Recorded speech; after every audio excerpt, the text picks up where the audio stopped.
So this is the last year question paper of HPCL.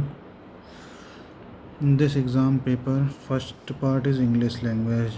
The first question is the National Education Policy 2020 is based on the fundamental principle of access, equity, quality, affordability and accountability. So जैसे इसमें जो error है is based on the foundational principle नहीं होगा, foundation principal होगा, तो ये adjective की एरर है, ये गलत है इसमें. Sanjana is very different from होगा, द नहीं आता, द सुपरलेटिव डिग्री के पहले आता है. पेन्योरियस मतलब होता है जो गरीब होता है, इकोनॉमिकल होगा इसमें, बाकी सब उदार होता है, ये अमीर होता है, ये भी दिखावटी होता है. इसके बाद इरेट मतलब होता है जो चिड़चिड़ा होता है, चीयरफुल मतलब होता है खुश मिजाज. Thoroughly history fantastic treasures from various cultures have been stolen.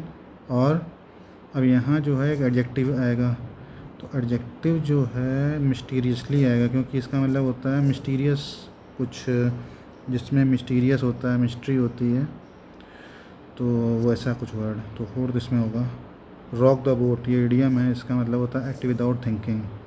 Tender, tender मतलब होता है नाजुक, तो डेलिकेट मतलब भी नाजुक होता है इसमें, ठीक है. One pirate ship was captured by the Kings soldier but the other one escaped, मतलब एक कैप्चर कर लिया गया, दूसरा भाग गया. इसके बाद select the option which is not an antonym of other word by way of adding prefix in. तो अगर ऑफेंसिव में इन हटा देंगे तो इनऑफेंसिव में, जैसे इनऑफेंसिव अपोजिट है, ऑफेंसिव हो जाएगा. इन्यूमरेबल, न्यूमरेबल मतलब इनकी संख्या गिन सकते हो, इन्यूमरेबल अनगिनत हो जाता है, सेम इसमें भी आता है. इंसीडियस ही एक ऐसा वर्ड है जिसमें, तो इंग्लिश बेसिकली कर लेंगे आप लोग. प्रपोजिशन का है इसमें, और फिलिंग द ब्लैंक्स है, प्रोवर्ब है, और ये आपका put your foot down idiom है. To the fame about the something मतलब किसी चीज़ के बारे में फॉर्म होना. फिर ये किसमें पैराजम्बल दिया हुआ ये वाला. अब मैथ में जैसे ये वाला क्वेश्चन है, क्या है, Ram and Shyam are working in an IT company with salary is 23,500 and 32,500. The chairman of company wishes to the increment of 6% proportionate. तो इसमें जैसे 23500 है इसका, और 32500 है. The chairman of company wishes to give increments of 6% proportionate to their degree. तो 6% proportional 106 ये भी होगा, 106 ये भी होगा, तो ये कैंसिल हो जाएगा, तो इसी का हम लोग रेशियो निकाल लेंगे. तो 5 चौको 20 और 5 सत्ते 35 और 5 छक्का 30 और 5 25, ये आंसर आ जाएगा. The monthly salary of teaching and non teaching staff at college in the ratio of 5:3. They wish to contribute 3% and 2% of their salary to welfare society. तो हम 500 मान लेते हैं और इसको 300 मान लेते हैं. 500 का 3% हो गया 15 और 300 का 2% हो गया 6. If each non teaching staff members getting contributes 390, तो each non members staff getting 3 मतलब इस मेंबर्स कंट्रीब्यूट, तो अगर तो इसकी वैल्यू हो गई 390, तो एक की वैल्यू 390 है, तो एक की नहीं 6 की वैल्यू 390 है, तो एक की वैल्यू हो जाएगी 6 6 36 और 6 65. तो नॉन टीचिंग स्टाफ की सैलरी 15 × 65, 15 × 65 कितना होगा, 15 × 5 75, 7 15 6 का 30, 15 375 होना चाहिए teaching staff salary. The monthly salary of teaching and non teaching staff at college 5:3, 500/300 इसको मान लेते हैं, ठीक है. They wish to contribute 3% and 2% of their salary to welfare society. 3% and 2% of, 3% इसका हो गया 15 और 2% हो गया 6. If each of non teaching staff member, तो 6 की वैल्यू 390 हुई, तो 6 6 का 36, 3 6 5 30 65, तो 65 हो गई एक की वैल्यू, तो 100 की वैल्यू हो गई 6500. तो टीचिंग स्टाफ की सैलरी हो गई, हाँ 6500 इंटू 5, 25, हाँ 3 तो 32,500 आ गया, ये 32,500 ऐसे आएगा, ठीक है। ऐसे ही आपके जितने मैथ के क्वेश्चन हैं सारे ऐसे ही होंगे। ये आपका मेंसुरेशन का क्वेश्चन है, ये आपका सिंपल इंटरेस्ट का है, ये इसका है। जैसे मान लीजिए ये वाला क्वेश्चन है तो इसमें 1000 माइनस 950 अपॉन 950 इंटू 100 कर देंगे तो आंसर आ जाएगा 150 अपॉन 950 इंटू 100, ठीक है। ये आपका क्वेश्चन है और एवरेज स्पीड बतानी है, ये भी हो जाएगा। ये सब मैथ के क्वेश्चन है, इसको देख लीजिएगा। अब जैसे ये वाला क्वेश्चन है तो इसमें 5, 3, 2 की वैल्यू 22, तो 1 की वैल्यू 11, तो 11 बचे 55। ये सब बहुत सिंपल क्वेश्चन है। इसका सीधे आता है 1/6। What in what ratio milk to gain, तो जैसे इसमें क्या होता है, इसका डायरेक्ट एक फार्मूला होता है milk to gain 20% of in what ratio mixed with the milk. तो जैसे water gain the 20% selling price, selling the mixture at cost price, तो 20/100, ठीक है। तो 1:5 आ जाएगा सीधे ये।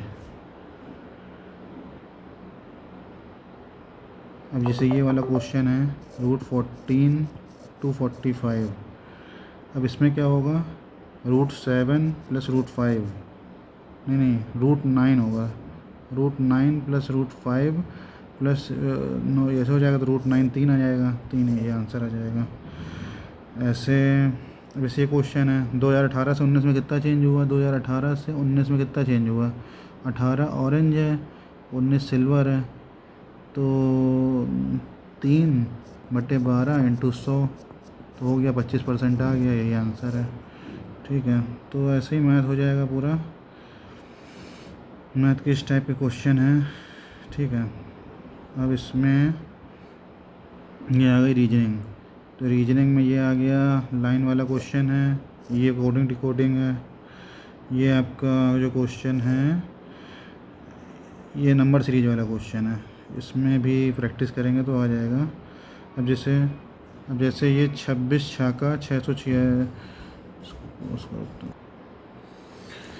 तो ये आपका डायरेक्शन वाला क्वेश्चन है, ये आपका इनइक्वालिटी वाला क्वेश्चन है। इसमें जैसे इसमें किसका रिजल्ट देखना है, तो TS ऐसे हो जाएगा, फिर आपका Q is greater than R, ये दिखा रहा है, तो ओनली 2 कैसे होगा, Q इक्वल टू P भी है, तो P is greater than T ऐसे आएगा रिजल्ट, तो P T से बड़ा हो जाएगा। तो इस टाइप के क्वेश्चन आप सॉल्व करके देख लीजिएगा, ठीक है। हम लोग बेसिकली अब आते हैं HR में।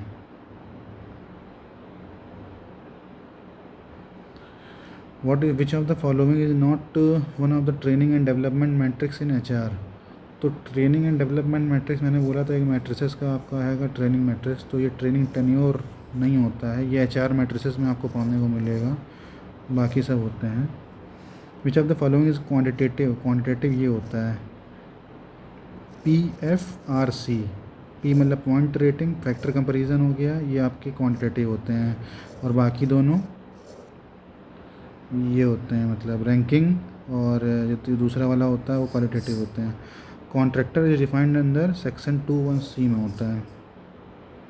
ESIC में एज़ पर द ये 15,000 लिमिट हो गई है, ठीक है, 15,000 है, ठीक है। ESIC में 15,000 है, EPF में 15,000 है, ESI 21 पे है, सॉरी EPF में 15,000 है, ESI 21 में है, पेमेंट ऑफ वेजेस 24,000 है। तो ये क्वेश्चन गलत था, इसको हटा दिया गया था शायद। A capacity that exists in a person that leads to behavior that meets the job demands within the parameters of organization environment and that in turn brings about desired results is known as एक competency mapping होती है। देखिए एक option elimination करिए, succession planning की definition अगर आपको पता होगी तो फ्यूचर के लीडर के लिए मतलब वैकेंसी वगैरह देखते हैं, ये होता है। मैन पावर प्लानिंग हो नहीं सकता, लीडरशिप ट्रेनिंग हो नहीं सकता, तो कॉम्पिटेंसी मैपिंग ही होगा ये, ठीक है। आज हम लोग उसके 15 क्वेश्चन करेंगे, बाकी हम लोग बाद में करेंगे। एन एग्रीमेंट इंटर्ड इनटू, अब एग्रीमेंट है तो एम्प्लॉयमेंट कॉन्ट्रैक्ट हो ही गया। Who was the first to develop a concept of bureau, Max Weber था इसमें। HRIS सॉफ्टवेयर जावा नहीं होता, बाकी सब होते हैं। जावा तुम्हारा ये लैंग्वेज होती है। एक्टिविटीज़ इंट्रैक्शन ये ह्यूमन्स थ्योरी में है, ठीक है। A system in which a company segments its employees based on products और मार्केट एज, ये देखिए आपका उसका है ऑर्गेनाइजेशन स्ट्रक्चर का, तो डिविजनल होता है ये पढ़ लीजिएगा सारे। In which of the following methods of job evaluation is set of predetermined बोल दिया तो जॉब क्लासिफिकेशन, वो जो सी मैं बोल रहा था रैंकिंग के बाद वो क्लासिफिकेशन मेथड था। इसमें ऐसे then all jobs are grouped and these grades ऐसा होता है। The process of performance counselling start with report building, ये क्वेश्चन काफ़ी एग्जाम्स में आया है। Which of the following is not conflict handling technique in organisation, तो काउंसलिंग नहीं होती है, बाकी सारे होते हैं, ठीक है। 14वां क्या है, the process of negotiation between the representative of employers and representative of workers, ये कलेक्टिव बार्गेनिंग होता है, बाकी 3 नहीं हो सकते। विच of the following sampling method is non probability, non probability देखो बाकी सब प्रोबेबिलिटी हैं, ये नॉन प्रोबेबिलिटी है, ठीक है। तो अब बाकी सारे क्वेश्चन हम लोग 16-15 तक कर लिए आज। नेक्स्ट में हम लोग 16 से लेकर जितने भी क्वेश्चन हैं वो पूरे कल सॉल्व करेंगे। इसको 16 से लेकर 120 क्वेश्चन हो, 85 क्वेश्चन है, ठीक है। ओके।